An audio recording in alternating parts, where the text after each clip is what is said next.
খেলা শুরুর আগেই জামাতে ইসলামী 10 গোল দিয়ে ফেলছে বিএনপিকে। কিভাবে দিয়ে ফেলছে? সেই সমস্ত আসনগুলোতে, যে সমস্ত আসনে বিএনপির বিদ্রোহী প্রার্থী রয়েছে, ৭৯টি আসন, এর মধ্যে ৯২ জন বিদ্রোহী প্রার্থী।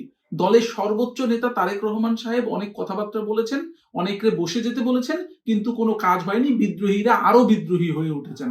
৮০ জন নেতাকে বহিষ্কার করতে হয়েছে বিএনপি থেকে, তবু তারা আসন ছেড়ে দিতে নারাজ। এখন এই ৭৯টি আসনের ভিতরে 10টি আসন রয়েছে কমপক্ষে, যেগুলো আরো ভয়াবহ, মানে সেগুলো প্রায় হাতছাড়া হয়েই গিয়েছে বিএনপির পক্ষে। কেমন কেমন করে? কারণটা হলো, সেই আসনে শুধু একজন বিদ্রোহী প্রার্থী নয়, একাধিক বিদ্রোহী প্রার্থী আছে। অতএব ভোটগুলো ভেঙে যেন খান খান হয়ে যাচ্ছে, জামাতে ইসলামের দাড়িপাল্লার দিকে ভার হয়ে উঠছে সেই আসনগুলো। অতএব জামাতে ইসলামী 10 গোল দিয়ে ফেলছে, এটা মোটামুটি বোঝা যায়। নির্বাচনের আর মাত্র 1 সপ্তাহ বাকি, এবং এই 1 সপ্তাহে সমীকরণে এতগুলো আসন যদি অনিরাপদ হয়ে যায়, তাহলে বিএনপির কপালে ভাঁজ পড়বে, এটা খুব স্বাভাবিক। দি বাংলা পালসের আজকের এই আয়োজনে আসনগুলো ধরে ধরে 10 থেকে 1 পর্যন্ত বোঝার চেষ্টা করব, কোন আসনগুলোর ঘটনাগুলো কি কি, ওই আসনের বিগত দিনের হিস্ট্রি কি, এইবার কোন সমীকরণ দাঁড়িয়ে গিয়েছে যার কারণে জামাতে ইসলামী জয়লাভ করার সম্ভাবনা দেখা দিয়েছে। শুরুতেই আমাদের সাথে থাকুন পুরোটা জুড়ে, আপনাদেরকে আমন্ত্রণ জানাই। দি বাংলা পালসের আজকের এই আয়োজনের প্রথম কথাটুকুই হলো, এইটা বোঝার জন্য আগে বুঝতে হবে 300 সংসদীয় আসন, এর মধ্যে ৭৯ আসনে ৯২ জন প্রার্থী, এর মধ্যে শক্তিশালী প্রার্থী হলো 30 জন। আর ওই শক্তিশালী প্রার্থী 30 জন থেকে আরো শক্তিশালী 10 জন প্রার্থীকে বেছে নিয়েছি আজকে। অলরেডি 80 জন নেতাকে বহিষ্কারও করা হয়ে গিয়েছে। চলুন জেনে নেই 10 নম্বরে কে আছে। 10 নম্বরে রয়েছে ময়মনসিংহ 9 আসন, নান্দাইল উপজেলা নিয়ে গঠিত এই আসনটি। বিএনপির প্রার্থী তো আছেই, বিদ্রোহী প্রার্থীও আছে, এবং এই আসনের বিগত দিনের ইতিহাস যদি দেখি, সেই ৭৩ সালের নির্বাচন থেকে ২০২৪ সাল পর্যন্ত বাংলাদেশ জাতীয়তাবাদী দল এবং আওয়ামী লীগ দুটোই রয়েছে এই আসনে। বিগত 15 বছর তো টানা আওয়ামী লীগ রয়েছেই। এছাড়া 2001-এ খুররুম খান চৌধুরী বাংলাদেশ জাতীয়তাবাদী দলের পক্ষে এখানে জয়লাভ করেন। এর আগে 1991 সালে এবং ফেব্রুয়ারি 1996 যে নির্বাচন, সেখানে বিএনপি জিতেছিল। এর আগে 1979 সালে জিয়াউর রহমান সাহেবের আমলেও কিন্তু বিএনপি এখানে জিতেছিল। বাকি সব সময় এই আসনটি ছিল আওয়ামী লীগের ঘাঁটি। অতএব আওয়ামী লীগের এই ঘাঁটিতে আমরা দেখতে পাচ্ছি 10 নম্বরে আমাদের বিবেচনায় রেখেছি ময়মনসিংহ এই 9 আসনটি। এখানে উপজেলা বিএনপির আহ্বায়ক ইয়াসির খান চৌধুরী দলীয় মনোনয়ন পেলেও তার চাচার স্ত্রী, অর্থাৎ তার চাচি হাসিনা খান চৌধুরী নেমেছেন এই ভাতিজার বিরুদ্ধে। ইয়াসির খানের চাচা খুররুম খান চৌধুরী সাবেক এমপি ছিলেন। পারিবারিক এই বিভাজন আসনটিকে করেছে জটিল। একটু বুঝে নিতে চাই, এই আসনে জামাতের সমর্থিত প্রার্থী বাংলাদেশ ডেভেলপমেন্ট পার্টির চেয়ারম্যান অ্যাডভোকেট আনোয়ারুল ইসলাম চান মিয়া। এবার একটু বুঝি, পরিবারগুলোতে এমনিতে বিদ্রোহী প্রার্থী থাকলে একরকম ঘটনা, আর নিজের পরিবারের ভিতরে যদি বিদ্রোহী প্রার্থী থাকে, সেটা কিন্তু আরো স্ট্রং হয়ে যায়। একই তো, যিনি মনোনয়ন পেয়েছেন ইয়াসির খান বিএনপির পক্ষ থেকে, ওনার যে চাচা খুররুম খান চৌধুরী, উনি সাবেক এমপি ছিলেন। আর ওনারই স্ত্রী হাসিনা খান চৌধুরী, উনি আবার এবার নির্বাচন করছেন তার বিদ্রোহী প্রার্থী হিসাবে। অতএব বোঝা যায় তার চাচার ফিল্ড আগে থেকে রেডি ছিল, সেখান থেকে তার স্ত্রী এখানে প্রতিদ্বন্দ্বিতা করছেন, আর বিএনপি থেকে মনোনয়ন পেলেন ইয়াসির খান। অতএব ঘটনা কিন্তু অনেক জটিল হতে যাচ্ছে এই সমীকরণে। অতএব এখন যেহেতু বাংলাদেশ এখানে জামাত ইসলামী সমর্থন দিয়েছে বাংলাদেশ ডেভেলপমেন্ট পার্টি, যেটা, সেটার অ্যাডভোকেট আনোয়ারুল ইসলাম চান মিয়াকে, অতএব তিনি এই আসনটিতে জয়লাভ করার জন্য অনেকখানি এগিয়ে যাবেন, এটা খুব বোঝাই যাচ্ছে ভোটের হিস্ট্রি অনুপাতে। অতএব এবার আসি 9 নাম্বার আসন, সুনামগঞ্জ 4, সুনামগঞ্জ জেলার বিশ্বম্ভরপুর উপজেলা এবং সুনামগঞ্জ সদর উপজেলা নিয়ে গঠিত এই আসন। এই আসনে যদি আমরা ইতিহাস দেখি, তাহলে দেখতে পাই মূলত বিএনপি এবং জাতীয় পার্টির আসন। তাহলে প্রশ্ন হলো, জাতীয় পার্টি এবং বিএনপির আসন যদি এখানে হয়ে থাকে, তাহলে তো বিএনপিরই সবচেয়ে বেশি ভালো করার কথা। কিন্তু ঘটনাটা কোন জায়গায় একটু দেখি। বিএনপি এই আসনে মনোনয়ন চূড়ান্ত করেছে নুরুল ইসলাম নামে একজনকে, বিএনপির মনোনীত প্রার্থী। কিন্তু তার বিপক্ষে দাঁড়িয়েছে জেলা বিএনপির সাবেক সহসভাপতি এবং সদর উপজেলার সাবেক চেয়ারম্যান দেওয়ান নজরুল জাকিরিন। স্থানীয় প্রভাবশালী এই নেতার কারণে আসনটিতে ধানের শীষের জয় নিয়ে প্রশ্ন উঠেছে। এছাড়াও এই আসন যেহেতু জাতীয় পার্টিরও আসন, অতএব জাতীয় পার্টি থেকে এখানে মনোনয়ন পেয়েছে মোহাম্মদ নাজমুল হুদা, যিনি লাঙ্গল প্রতীকে, এবং জামাতে ইসলামী মনোনীত প্রার্থী মোহাম্মদ শামসুদ্দিন দাড়িপাল্লা, এবং ইসলামী আন্দোলন বাংলাদেশ মনোনীত প্রার্থী শহীদুল ইসলাম হাতপাকা প্রতীক পেয়েছেন। এই আসনের ভোটগুলোর কথা একটু ভাবেন তাহলে। নাম্বার ওয়ান কথা, বিএনপির দুভাগ, একজনকে মনোনয়ন দিয়েছেন, তার বিপক্ষে একজন সাবেক চেয়ারম্যান এবং জেলা বিএনপির সাবেক সহসভাপতি আছেন। যারা সাধারণত স্থানীয় রাজনীতিতে চেয়ারম্যান বা মেম্বার হয়ে থাকেন, তাদের একটা নির্দিষ্ট কোটার ভোট ব্যাংক থাকে, অতএব বোঝাই যাচ্ছে তারা বেশ কিছু ভোট টানবে, সেই সঙ্গে বিএনপির মনোনীত প্রার্থীর কিছু ভোট হয়তো থাকবে, অতএব তার ভোটটা যে ভাগ হয়ে যাচ্ছে এটা বোঝা যাচ্ছে। বাংলাদেশ জামাতে ইসলামীর একটা খুঁটিগারা ভোট রয়েছে, এরশাদের আসন সেহেতু লিগেসি কিছু ভোট রয়েছে, এবং একই সাথে ইসলামী আন্দোলন বাংলাদেশের প্রার্থীও রয়েছে, তিনিও কিছু ভোট টানবেন। তাহলে অতএব এখানে একত্রিত হয়ে এক বাক্সে ভোট পড়ার ব্যাপার রয়েছে একমাত্র জামাতি ইসলামীতে। অতএব জামাতি ইসলামের এই সুনামগঞ্জ 4 আসন, বিশ্বম্ভরপুর উপজেলা এবং সুনামগঞ্জ সদর উপজেলা জয়লাভ করার সম্ভাবনা অনেকখানি বেশি। এরপরে আসুন যশোর 5, যশোর জেলার মনিরামপুর উপজেলা নিয়ে গঠিত এই আসনটিকে আমরা 8 নাম্বার ডেঞ্জারাস সিরিয়ালে আমরা রেখেছি। যশোর 5 আসনে জমিয়তে উলামা ইসলামের নেতা মুফতি রশিদ বিন ওয়াক্কাসকে সমর্থন দিয়েছে বিএনপি। তার মানে বিএনপি নিজস্ব প্রার্থী নেই, জোটের প্রার্থী রয়েছে, তিনি ধানের শীষ নিয়ে লড়ছেন। কিন্তু মনিরামপুর থানা বিএনপির সভাপতি শহীদ মোহাম্মদ ইকবাল হোসেন মনোনয়নপত্র প্রত্যাহার করেননি। বহিষ্কার করা হলেও তিনি মাঠে সক্রিয় রয়েছেন। জোটের শরিক দলের প্রার্থীর বিরুদ্ধে নিজ দলের বিদ্রোহী, এই পরিস্থিতি বিএনপির জন্য চরম বিব্রতকর, এবং এনার বিরুদ্ধে বা বিপক্ষে প্রতিপক্ষ হিসেবে লড়ছে জামাতের প্রার্থী গাজী এনামুল হক। তাহলে ভাবুন, একই তো বিএনপির নিজস্ব প্রার্থী নেই, এখানে জমিয়তে উলামার নেতা মুফতি রশিদ বিন ওয়াক্কাসকে মনোনয়ন দিয়েছে বিএনপি, তার উপর আবার বিএনপিরই ওই থানার সভাপতি ওনার বিপক্ষে লড়ছেন। অতএব বুঝতেই পারছেন যে জোটের প্রার্থীকে হারানোটা এমনিতেই সহজ, আর তার উপর আবার যদি বিদ্রোহী বিএনপির প্রার্থী থাকে, তিনি আবার স্থানীয় থানা বিএনপির সভাপতি, অতএব সমীকরণটা কতখানি সহজ হয়ে যাচ্ছে জামাতি ইসলামের গাজী এনামুল হকের জন্য। আর লিগেসি যদি দেখি, এই আসনটাতে কখনোই জাতীয়তাবাদী দল বিএনপি ওই ফেব্রুয়ারি 1996 এর নির্বাচন ছাড়া আর জয়লাভ করেনি। জাতীয় পার্টি একবার জয়লাভ করেছে, আওয়ামী লীগ জয়লাভ করেছে 2 বার, স্বতন্ত্র প্রার্থী জয়লাভ করেছে, কিন্তু জমিয়তে উলামিয়া ইসলামী ইনিও কিন্তু একবার, এই মোহাম্মদ ওয়াক্কাস সাহেব ইনি কিন্তু একবার জয়লাভ করেছিলেন এই আসনে, সেটা 2001 সালে, যে সময় জামাতের বিএনপি, জামাত এবং অন্যান্য দলের 4 দলীয় জোট ছিল সেই 2001 সালের আমলে। অতএব বোঝা যাচ্ছে ওনার কিছু ভোট আছে, এই ভোটের সাথে যদি বিএনপির ভোট যুক্ত না হয়ে ভাগ হয়ে যায়, তাহলে জামাত ইসলামের জন্য কি পরিমাণ ফ্যাক্টর হিসেবে কাজ করবে। কারণ এই আসনে তো কখনোই জাতীয়তাবাদী দল বিএনপি তেমন কোনো সুবিধা করতে পারেনি, তার কোনো লিগেসি ভোটও নেই। অতএব জোটের প্রার্থীকে নিরঙ্কুশভাবে সমর্থন না দিলে এই ঘটনা কিন্তু আর ঘটবে না। অতএব বোঝা যাচ্ছে বিএনপি এখানে কতখানি ব্যাকফুটে রয়েছে। 7 নম্বর সিরিয়ালে আমরা রেখেছি পটুয়াখালী 3, পটুয়াখালী জেলার দশমিনা উপজেলা এবং গলাচিপা উপজেলা। এই আসনে সেই বিখ্যাত ব্যক্তি গণ অধিকার পরিষদের নুরুল হক নূর, যার অমিত সম্ভাবনা ছিল একটি দলের খুব ভালো জায়গায় পৌঁছানোর জন্য, তিনি শেষ পর্যন্ত তার দল এবং প্রতীককে ছেড়ে বিএনপিতে এসে যোগদান করলেন, এবং বিএনপি তাকে মনোনয়ন দিলেন এই পটুয়াখালী 3 আসনের জন্য, দশমিনা এবং গলাচিপা উপজেলার জন্য।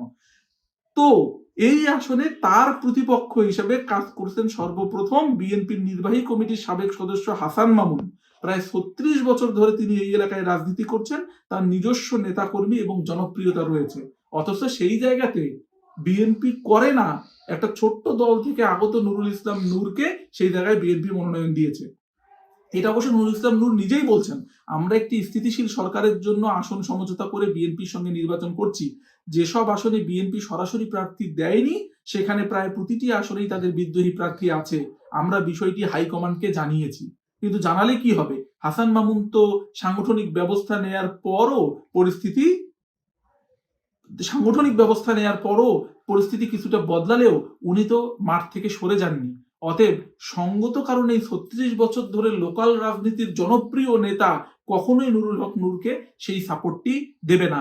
আর তার উপরন্ত এই গলাচিপা এবং দশমিনা উপজেলার পটুয়াখালী 3 আসনটি কখনোই বিএনপির জন্য কোনো ঘাঁটি ছিল না। দেখে নিন, বিগত নির্বাচনগুলোতে কখনোই বিএনপি এই আসনগুলোতে জয়লাভ করেনি। এটা আওয়ামী লীগের জয়কার, আর ওই ফেব্রুয়ারি 1996 তে একবার বিএনপি জিতেছিল, আর তারও আগে এটা ছিল জাতীয় পার্টির আসন। এবং পটুয়াখালী 3-এ আসনে বাংলাদেশ জামাতে ইসলামীর অধ্যাপক মোহাম্মদ শাহ আলম নুরুল হক নূরের প্রতিপক্ষ হিসাবে উনি এই আসনে প্রতিদ্বন্দ্বিতা করবেন। 6 নাম্বার গুরুত্বপূর্ণ আসন ব্রাহ্মণবাড়িয়া 2, ব্রাহ্মণবাড়িয়া সরাইল এবং আশুগঞ্জ উপজেলা নিয়ে গঠিত। এই আসনটি মূলত জাতীয়তাবাদী দল বিএনপির আসন যেমন, জাতীয় পার্টির আসন তেমন, স্বতন্ত্র প্রার্থীদের আসন তেমন, এবং আওয়ামী লীগেও এখানে জয়লাভ করার ইতিহাস রয়েছে। সুতরাং এই আসনটি একটি মিক্স আসন। আর এই আসনে জমিয়তে উলামার কেন্দ্রীয় যুগ্ম মহাসচিব জুনায়েদ আল হাবিবকে সমর্থন দিয়েছে বিএনপি, যে ব্যক্তিকে নিয়ে অনেক ধরনের কন্ট্রোভার্সি তো এমনিতেই রয়েছে। তার শক্ত প্রতিদ্বন্দ্বী বিএনপির সাবেক আন্তর্জাতিক বিষয়ক সহ সম্পাদক ব্যারিস্টার রুমিন ফারহানা। আওয়ামী লীগ আমলে বিএনপির পক্ষ থেকে যে কজন বলিষ্ঠ কণ্ঠস্বর টকশোতে, মিছিলে, মিটিংয়ে নির্ভয়ে সব জায়গাতে কথা বলেছিল তিনি হলেন রুমিন ফারহানা। সঙ্গত কারণে রুমিন ফারহানা মাঠ ছাড়েননি। নানান রকম অভিযোগ অভিষ্কার থাকলেও রুমিন ফারহানা কিন্তু পিছপা হননি, এবং রুমিন ফারহানা বলেছেন আমাকে দল থেকে বহিষ্কার করা হয়েছে, আমি স্বতন্ত্র প্রার্থী হিসেবে নির্বাচন করছি, আমার ভোটাররা আমার শক্তি ও সাহস, আশা করি বিজয়ী হয়ে মানুষের সেবা করতে পারবো। অতএব রুমিন ফারহানাকে যতটুকু চিনি তার মতো স্ট্রং মেন্টালিটির এবং তার মতো মানুষেরা এই আসন থেকে সরে আসার কোনো সম্ভাবনা নাই। আর রুমিন ফারহানা যদি সেখানে প্রতিদ্বন্দ্বিতা করে, সঙ্গত কারণে বিএনপির নিজস্ব প্রার্থিত্ব নেই, বরঞ্চ জমিয়তে উলামার যুগ্ম মহাসচিব জুনায়েদ আল হাবিব সেখানে প্রতিদ্বন্দ্বিতা করছে, সঙ্গত বিএনপির ধানের শীষ সেখানে নেই, আর সেখানে এই রুমিন ফারহানার মতো স্ট্রং বিদ্রোহী ক্যান্ডিডেট। অতএব এই আসনটিকে বিএনপিকে হারাতে হবে, এটা মোটামুটি নিশ্চিত। আর জোটের প্রার্থী হিসাবে বিএনপির এই 2 আসনে জাতীয় নাগরিক পার্টির এনসিপি কেন্দ্রীয় যুগ্ম আহ্বায়ক মৌলানা আশরাফ মাহাদি কিন্তু এই আসনে প্রতিদ্বন্দ্বিতা করছেন। অতএব জমিয়তে উলামার ভোট, বিএনপির রুমিন ফারহানার ভোট যদি এইভাবে ভাগ হয়ে যায়, সেখানে কিন্তু একটা গোল দিয়ে দিতে পারে এই এনসিপির আশরাফ মাহাদি। যদি নাও যেতে, বিদ্রোহী প্রার্থী যদি জিতে যায়, তাতেও বিএনপির জন্য এটা একরকম হারাই হলো, কারণ আসনটি তো হারিয়ে গেল।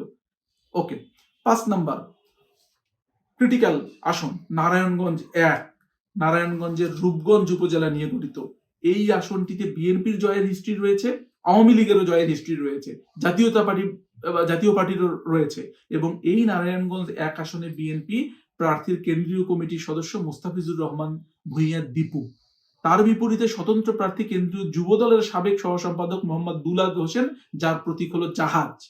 দুলাল হোসেন বলেছেন দলীয় সিদ্ধান্তের বাইরে গিয়ে নির্বাচনে প্রতিদ্বন্দ্বিতা করা বিশ্বাসঘাতকতার শামিল। দল যাকে প্রার্থী করেছেন, নির্বাচনে প্রার্থীতা টিকিয়ে রাখা নিয়ে সংকট সৃষ্টি হলে আমি প্রত্যাহার করতে পারিনি। দল চাইলে এখনো আমি ঘোষণা দিয়ে ধানের শীষের প্রার্থীর পক্ষে কাজ করতে পারি, তবে তা যেন 5 ফেব্রুয়ারির আগে হয়। সম্মানজনক আশ্বাস পেলে আমি প্রচারণা থেকে সরে দাঁড়াবো। সম্মানজনক আশ্বাস কাকে বলে? উনি কি তারেক রহমান সাহেবের ফোনের অপেক্ষায় রয়েছেন? তিনি বিএনপির যুগ্ম মহাসচিব রুহুল কবির রিজভী অবশ্য জানিয়েছেন চেয়ারম্যান নির্বাচনী কাজে অনেক ব্যস্ত, তার ফোন করার মতো সময় নেই। তাহলে বুঝতেই পারছেন উনি নির্বাচনে এখনো প্রত্যাহার করেননি, এবং ওই জায়গাতে আবার বিএনপির কেন্দ্রীয় কমিটির সদস্য মোস্তাফিজুর রহমান ভূঁইয়া দীপু রয়েছেন, নির্বাচন করবেন। তাহলে ভোটটা ভাগ হয়ে গেল, এবং সেই সঙ্গে জামাতে ইসলামের মনোনীত সদস্য প্রার্থী আনোয়ার হোসেন মোল্লা কিন্তু এই আসনে প্রতিদ্বন্দ্বিতা করবেন। অতএব নারায়ণগঞ্জের এই আসনটাতে বেশ ভালো লড়াই হবে, এবং বিএনপির এই আসনটি হারার সম্ভাবনা রয়েছে। আর বিএনপি যদি কোনো আসন হারিয়ে ফেলে, সঙ্গত কারণেই কিন্তু সেই আসনটিতে বিএনপি অনেকখানি পিছনে থাকলো, মানে ভোটের যে পরিমাণ আসন পাওয়ার কথা ছিল সে পরিমাণ আসন পাচ্ছে না বিএনপি। আসুন আমরা এবার যাই 4 নাম্বার আসন ঢাকা 14। খুবই কঠিন আসন। ঢাকা 14 এই আসনটাতে কেন বলছি, তার কারণ ঢাকা 14 এই আসনটা সাভার, বনগাঁও ইউনিয়ন, ঢাকা উত্তর সিটি কর্পোরেশনের 7, 8, 9, 10, 11 এবং 12 নম্বর ওয়ার্ড নিয়ে গঠিত। এই আসনটিতে জামাতে ইসলামী কখনো জেতেনি, এবং এই আসনটি 2008 সালের পর থেকে বিএনপির আসনও নয়। তাহলে এখন কথা হলো, এই আসনে জামাতে ইসলামী মনোনয়ন দিয়েছে মীর কাশেম আলীর ছেলে, দীর্ঘ 8 বছর গুম হয়ে থাকা ব্যারিস্টার আহমেদ বিন কাশেম অর্থাৎ ব্যারিস্টার আরমানকে। ওই আসনে বিএনপি তার নিজস্ব কোনো প্রার্থীকে মনোনয়ন না দিয়ে দিয়েছে মায়ের ডাক যে সংগঠন রয়েছে সেই সংগঠনের নেত্রী সানজিদা ইসলাম তুলিকে, যার ভাইও গুম হয়েছিলেন, সুমন বিএনপি নেতা, তাকে দিয়েছে। কিন্তু ওই দারুসালাম থানা বিএনপির সাবেক আহ্বায়ক সৈয়দ আবু বকর সিদ্দিক সাজু স্বতন্ত্র প্রার্থী হয়েছেন। তিনি সাবেক সংসদ সদস্য এস এ খালেকের ছেলে। অতএব বোঝাই যাচ্ছে এই আসনে কি পরিমাণ লড়াই হবে। একই তো বিএনপির নিজের ঘরের প্রার্থী নয়, তার উপর আবার বিএনপির সাবেক একজন সংসদ সদস্যের ছেলে এই আসনে প্রতিদ্বন্দ্বিতা করছেন। আর এই আসনে আবার জামাত এমন প্রার্থী দিয়েছেন যিনি অনেক স্ট্রং ক্যান্ডিডেট, যার ব্যাপারে একদম পরিচ্ছন্ন মানসিকতা মানুষের রয়েছে এবং পরিচ্ছন্ন ইমেজের অর্থাৎ ক্লিন ইমেজের মানুষ, এবং দীর্ঘ ৮ বছর গুম হয়ে থাকা ব্যারিস্টার আরমান এই আসনে প্রতিদ্বন্দ্বিতা করছেন। অতএব ব্যক্তিগত জনপ্রিয়তা, বাবার বিগত দিনের রাজনৈতিক হিস্ট্রি এবং নিজের স্যাক্রিফাইস, এই নিয়ে জামাতের প্রার্থী সানজিদা ইসলাম তুলির চেয়ে অনেকখানি এগিয়ে রয়েছে। আর সেই আগুনে ঘি ঢেলেছে বিএনপির বিদ্রোহী প্রার্থী, যিনি একজন সাবেক সংসদ সদস্যের ছেলে। অতএব বোঝা যাচ্ছে ঢাকা 14 এই আসনটিও বিএনপি হারাতে যাচ্ছে। 3 নম্বর ক্রিটিক্যাল আসন ঢাকা 12। এই ঢাকা 12 ঢাকা উত্তর সিটি কর্পোরেশনের 24, 25, 26, 27, 35 এবং 36 নম্বর ওয়ার্ড এর নিয়ে গঠিত। 2008 সাল থেকে এখানে শেখ ফজলে নূর তাপস এবং ব্যারিস্টার সাবেক স্বরাষ্ট্রমন্ত্রী আসাদুজ্জামান খান কামাল এই আসনের এমপি ছিলেন। বুঝতে পারছেন আওয়ামী লীগের কি পরিমাণ ঘাঁটি। এবং সেই আসনে বিএনপির সবচেয়ে আলোচিত সংকট এই ঢাকা 12 আসনে। বিএনপি এখানে বিপ্লবী ওয়ার্কার্স পার্টির সাইফুল হককে সমর্থন দিয়েছে, কিন্তু ঢাকা মহানগর উত্তর বিএনপির সাবেক আহ্বায়ক সাইফুল আলম নীরব ফুটবল প্রতীক নিয়ে এই মাঠে সক্রিয় রয়েছে। নীরবের পক্ষে বিএনপির নেতা আনোয়ারুজ্জামান আনোয়ার কাজ করছেন। দলীয় নেতাকর্মীর ঐক্যবদ্ধ করতে তিনি সক্রিয়। মানে বুঝতেই পারছেন, বিএনপি তো জোট দলকে এখানে মনোনয়ন দিয়েছে, আবার সেখানে একজন বিদ্রোহী প্রার্থী বিএনপির রয়েছে, আবার তাকে বিএনপির স্থানীয় আর এক নেতাও সহযোগিতা করছে। তো সাইফুল হক যিনি বিদ্রোহী প্রার্থী, তিনি বলেছেন আমার কর্মী এবং জোটের ভাইদের হুমকি দেওয়া হচ্ছে, এটা বন্ধ করতে হবে। বিএনপির চেয়ারম্যান তারেক রহমান আমাকে এই আসনের জন্য মনোনীত করেছেন, জোটের শীর্ষ নেতৃত্ব থেকে যে সিদ্ধান্ত এসেছে তা সবাইকে মেনে নিতে হবে, এইটা বলছে বিএনপি মনোনীত প্রার্থী যিনি জোটের, তিনি সাইফুল হক বলেছেন। কিন্তু তার বিপক্ষে তো চরম বিব্রতকর সিচুয়েশন তৈরি করেছে আরেকজন সাইফুল। অতএব এবং এই আসলে মজার ব্যাপার, জামাতি ইসলামের যে নির্বাহী পরিষদ সদস্য মোহাম্মদ সাইফুল আলম, তিনিও এই আসনে মনোনয়ন পেয়েছেন। অতএব এই আসনে 3 জন সাইফুল, বিএনপির সাইফুল, জোটের সাইফুল এবং জামাতের সাইফুল। অতএব যেই জিতুক এই আসনে একজন সাইফুল জিতবে, তবে বিএনপি যাকে মনোনয়ন দিয়েছে সেই সাইফুল জেতার সম্ভাবনা কম, কারণ সেখানে অন্য সাইফুলরা খুব বেশি সক্রিয়। ওকে, 2 নম্বর ক্রিটিক্যাল আসন ঢাকা 7। ঢাকা দক্ষিণ সিটি কর্পোরেশনের অনেকগুলো ওয়ার্ড নিয়ে গঠিত, 23 থেকে নিয়ে শুরু করে একদম 36 পর্যন্ত, এবং 56 এবং 57 নম্বর ওয়ার্ড নিয়ে ঢাকা দক্ষিণ সিটি কর্পোরেশনে এই ঢাকা 7 নম্বর আসনটি খুব গুরুত্বপূর্ণ হয়ে উঠেছে। এই আসনটি দেখা গেল বিএনপি অনেকবার জয়লাভ করেছে। 91, ফেব্রুয়ারি 96, জুন 96, 2001-এ জয়লাভ করেছে। এরপরে আওয়ামী লীগ এবং স্বতন্ত্র প্রার্থী। এই আসনে ঢাকা 7-এ বিএনপি দলীয় প্রার্থী হামিদুর রহমান, কিন্তু তার বিপরীতে লড়ছে যুবদল কেন্দ্রীয় কমিটির সাবেক সাংগঠনিক সম্পাদক ইসাক সরকার। তার বিরুদ্ধে 365টি মামলা রয়েছে, যা তাকে আন্দোলনের একজন প্রতীকী ব্যক্তিত্বে পরিণত করেছে। মানে হাসিনা সরকারের আমলে 365টি মামলা খেয়েছেন যে ব্যক্তি, অতএব বোঝা যাচ্ছে তার একটা স্ট্রং হোল্ড এই ঢাকা 7 আসনে রয়েছে। ইসাক সরকার তৃণমূলে অত্যন্ত জনপ্রিয়, কিন্তু সেই তুলনায় হামিদুর রহমান সাহেব অতটা জনপ্রিয় নয়। ইসাক সরকারের সমর্থকরা বলছেন তিনি আন্দোলনের সামনে থেকে নেতৃত্ব দিয়েছেন, রাস্তায় ছিলেন। এই জনপ্রিয় ধানের শীষের প্রার্থী জন্য বড় চ্যালেঞ্জ হয়ে যাবে এই জনপ্রিয়তাটুকু। এবং এই আসনে ঢাকা সংসদীয় আসনে পুরান ঢাকার ব্যবসায়ী এনায়েতুল্লাহকে প্রার্থী করেছে জামাতে ইসলামী। তার বার্ষিক আয় প্রায় 7 কোটি টাকা। অতএব এইরকম একজন ব্যবসায়ীকে যখন বিপক্ষ দল মনোনয়ন দেয়, বোঝা যায় তার একটা স্ট্রং হোল্ড রয়েছে, এবং তার স্থাবর এবং অস্থাবর মিলিয়ে সম্পত্তি রয়েছে 116 কোটি টাকা জামাত ইসলামের প্রার্থী। অতএব একজন ধনকুবের ব্যক্তি বলতে হবে জামাত ইসলামের পক্ষে এই আসনে প্রতিদ্বন্দ্বিতা করছে। বিএনপির কপালে তো ভাঁজ পড়বেই, কারণ যাকে প্রার্থিতা দিয়েছে তার জনপ্রিয়তা নেই, আবার যে 365টি মামলা খেয়েছেন এইরকম একজন জনপ্রিয় ব্যক্তিও এই নির্বাচনে তার বিপক্ষে অবস্থান নিয়েছে। ভোট ভাগ হয়ে যাবে, সুবিধা নিতে পারে জামাত ইসলামী। নাম্বার 1 এবং সবচেয়ে ক্রিটিক্যাল নারায়ণগঞ্জ 3। নারায়ণগঞ্জ জেলার সোনারগাঁও উপজেলা এবং নারায়ণগঞ্জ সিটি কর্পোরেশনের 1 থেকে 10 নম্বর ওয়ার্ড নিয়ে এই আসনটি গঠিত। এই আসনে বিএনপির জয়ের হিস্ট্রি রয়েছে। 91, ফেব্রুয়ারি 96, 2000, জুন 96 এবং 2001-এ এখানে বিএনপি জিতেছিল। পরবর্তীতে আওয়ামী লীগ এবং জাতীয় পার্টি। কেন এখানে পরিস্থিতিটা খুব জটিল সেটা বলি। বিএনপি মনোনীত প্রার্থী কেন্দ্রীয় কমিটির সদস্য আজহারুল ইসলাম, তার প্রতিদ্বন্দ্বিতা করবেন 11 দলীয় জোটের প্রার্থী খেলাফত মজলিসের রিকশা প্রতীকের শাহজাহান শিবলি।